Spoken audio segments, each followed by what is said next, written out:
Hi, I'm Terry Evans here at Mark Sablet's Medicine Man Gallery in Tucson, and I'm delivering new work from my studio in the Kansas City area.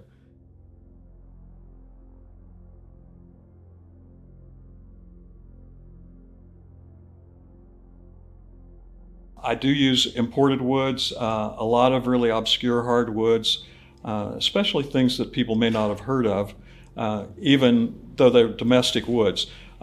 Obviously, avoiding anything that's on the CITES list or endangered species. But I'll talk about a little more common wood here today. I've recently started making some pieces from American white oak. This piece is a combination of bur oak, which is indigenous to my region, and American white oak, which is the traditional wood for American craftsman furniture.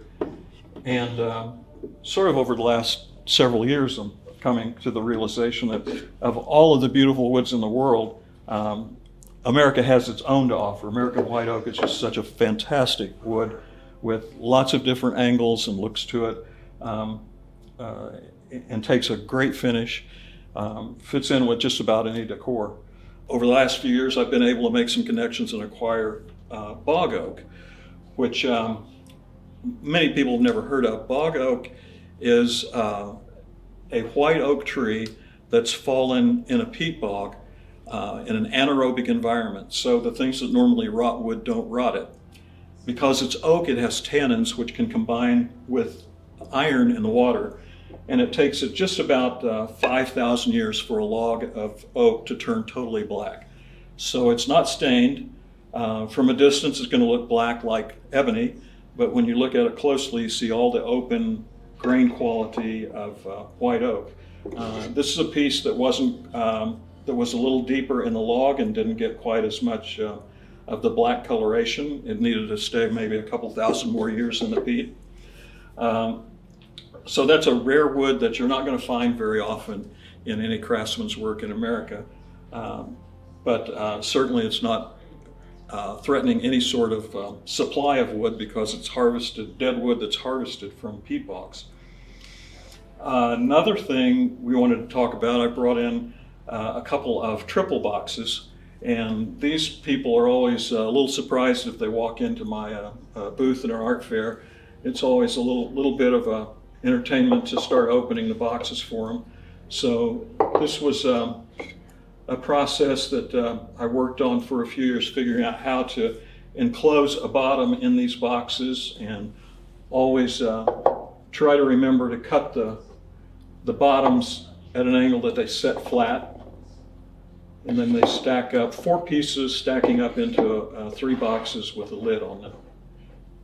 And then I brought a few new pieces of sculpture with me, trying to explore a size range so people who have different size spaces can have an opportunity to purchase a piece that fits well in their home or in their collection.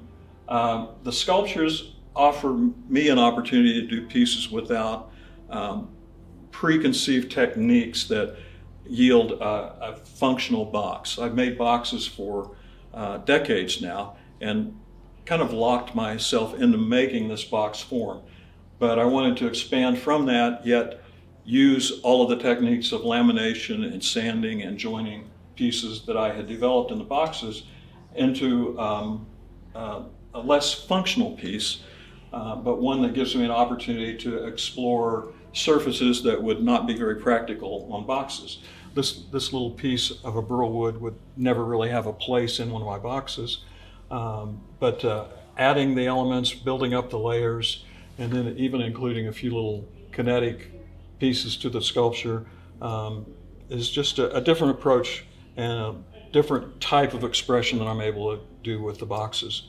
So freeing up the creativity just a little bit to do these pieces. Thanks for joining me and taking a look at some of my new work at Medicine Man Gallery here in Tucson.